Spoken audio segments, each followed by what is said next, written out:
से हो। जैसा कि आप सभी लोग जान रहे हैं कि देश में कोरोना का संक्रमण फैला हुआ है और इस वजह से लॉकडाउन चल रहा है और लॉकडाउन की जो अवधि है अभी थोड़े दिन और आगे कर दी गई है। इस दौरान हम लोगों के स्कूल्स भी बंद हैं, लेकिन विद्यालय इतने दिनों तक जो बंद रहेंगे और आप लोग पढ़ाई लिखाई नहीं करेंगे तो क्या होगा, हम लोग का कोर्स बहुत पीछे हो जाएगा और सीखने सिखाने की प्रक्रिया में एक गैप आ जाएगा। तो ये गैप ना आने पाए इसके लिए क्या हुआ है कि व्हाट्सएप ग्रुप्स का निर्माण हुआ है और इन व्हाट्सएप ग्रुप्स में आप सभी लोग जुड़े हुए हैं। इसी के जरिए अब हम लोग अपनी सीखने सिखाने की प्रक्रिया को आगे बढ़ाएंगे और इसी प्रक्रिया में आज जो पहली कड़ी है उसकी हम शुरुआत करते हैं। आइए चलते हैं। इस वीडियो में हम गणित की बात कर रहे हैं, तो सबसे पहली चीज है कि संख्या किसे कहते हैं। अब देखिए यहाँ पे नीचे कुछ चित्र बने हुए हैं, ये कुछ पत्तियां बनी हुई हैं। ये कितनी पत्तियां हैं कैसे बताएंगे आप। इसी तरह से ये कुछ स्टार्स बने हुए हैं, ये कितने स्टार्स हैं ये कैसे बताएंगे। इसके लिए आप इन्हें गिनेंगे, 1 2 3 4 5। ये 5 पत्तियां हैं और इसी तरह ये स्टार्स कितने हैं आप गिन के बताएंगे कि ये 8 स्टार्स हैं। तो संख्या संख्या क्या होती है, कितनी वस्तुएं हैं का जिससे बोध होता है उसे ही संख्या कहते हैं। जैसे यहाँ पे कितनी पत्तियां हैं या यहाँ पे कितने स्टार्स हैं। आगे बढ़ते हैं। संख्यांक किसे कहते हैं। संख्याओं को जिन प्रतीकों या संकेतों के माध्यम से, प्रतीक कौन से, जैसे संख्या यहाँ 5 का प्रतीक ये है, इस तरह की आकृति, ये इसका प्रतीक है, और संख्या 8 का प्रतीक इस तरह से है।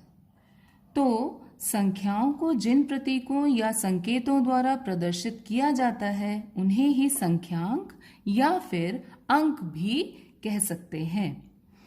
और ये होते कितने हैं, अंक कुल 10 होते हैं, 0 से लेकर 9 तक। कौन कौन से, 0 1 2 3 4 5 6 7 8 और 9।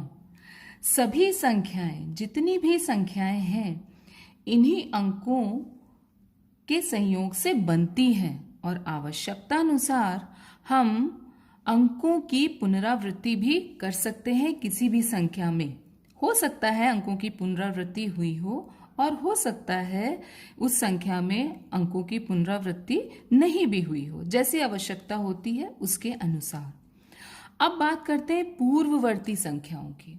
ये क्या होती है, जो संख्या किसी संख्या के ठीक पहले आती है उसे कहते हैं पूर्ववर्ती संख्या।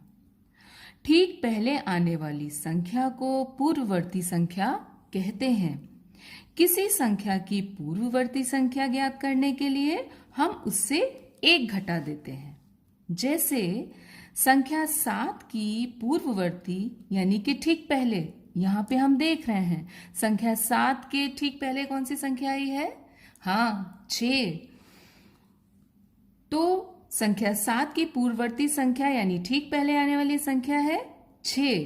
कैसे प्राप्त हुई, 7 की पूर्ववर्ती संख्या 7 से 1 घटाने पर मिली उसकी पूर्ववर्ती संख्या यानी कि 6। इसी तरह कोई भी संख्या हो सकती है। यहाँ 16 की पूर्ववर्ती संख्या दिखाई गई है। कैसे, 16 से 1 घटाया मिल गया 15, यानी 16 से ठीक पहले आने वाली संख्या होगी 15। अब हम बात करते हैं अनुवर्ती संख्याओं की। किसी संख्या की अनुवर्ती संख्या उस संख्या के ठीक बाद में आने वाली संख्या को कहते हैं। किसी संख्या की अनुवर्ती संख्या ज्ञात करने के लिए हम उस संख्या में 1 जोड़ देते हैं। जैसे पूर्ववर्ती संख्या में हम 1 घटा देते थे, वैसे ही अनुवर्ती संख्या के लिए हम क्या करेंगे, 1 जोड़ देंगे। जैसे संख्या 7 की अनुवर्ती यानी कि ठीक बाद में आने वाली संख्या होती है 8। 7 से अगली संख्या कौन सी होती है, 8 होती है। 7 के बाद 8 आता है, तो 8 ही 7 की अनुवर्ती संख्या है। और इसे कैसे प्राप्त कर सकते हैं, 7 में 1 को जोड़ के मिलता है 8। इसका मतलब 7 की अनुवर्ती संख्या हो गई 8। इसी प्रकार किसी भी संख्या की अनुवर्ती ज्ञात की जा सकती है। यहाँ पे 24 की अनुवर्ती संख्या ज्ञात की गई है। 24 में 1 जोड़ा तो क्या आया 25, यानी 25 जो है वो संख्या 24 की अनुवर्ती संख्या है। अब आज हम लोगों ने क्या क्या सीखा आज के सत्र में? संख्या क्या है, किसे कहते हैं, संख्यांक क्या होते हैं, पूर्ववर्ती संख्याएं क्या होती हैं और अनुवर्ती संख्याएं क्या होती हैं। अब इन्हीं पे आधारित होगा आज का अभ्यास कार्य।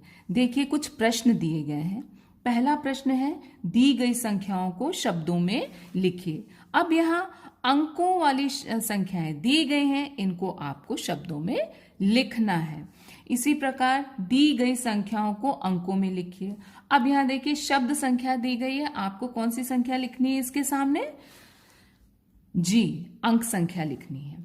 अब निम्नलिखित संख्याओं की पूर्ववर्ती और अनुवर्ती ज्ञात कीजिए। जैसे यहां पे देखिए ये संख्या 11 दी गई है, इसकी पूर्ववर्ती संख्या क्या होगी? आप 11 में से 1 घटाएंगे तो आपको मिलेगी 10।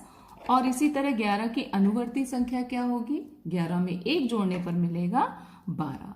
इस तरह से ये मैंने एक उदाहरण आपके लिए हल कर दिया है। आप शेष संख्याओं के पूर्ववर्ती संख्याएं और अनुवर्ती संख्याएं ज्ञात करेंगे। ये प्रश्न संख्या 1 इसके सभी भाग, 2 इसके सभी भाग, 3 इसके सभी भाग आपको आज अभ्यास में हल करने हैं।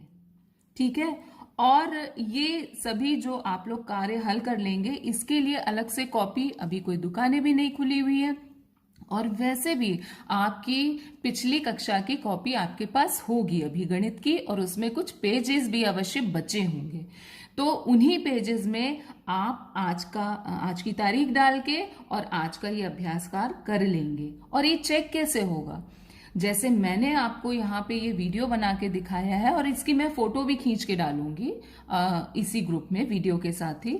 तो आप भी इस काम को अपनी कॉपी में उतार लेंगे, और कॉपी में उतारने के बाद उसे हल करने के बाद उसकी फोटो खींच के इसी ग्रुप में सेंड कर देंगे, जिससे कि मुझे ये पता चल जाएगा कि आप सारा अभ्यास ढंग से कर रहे हैं कि नहीं।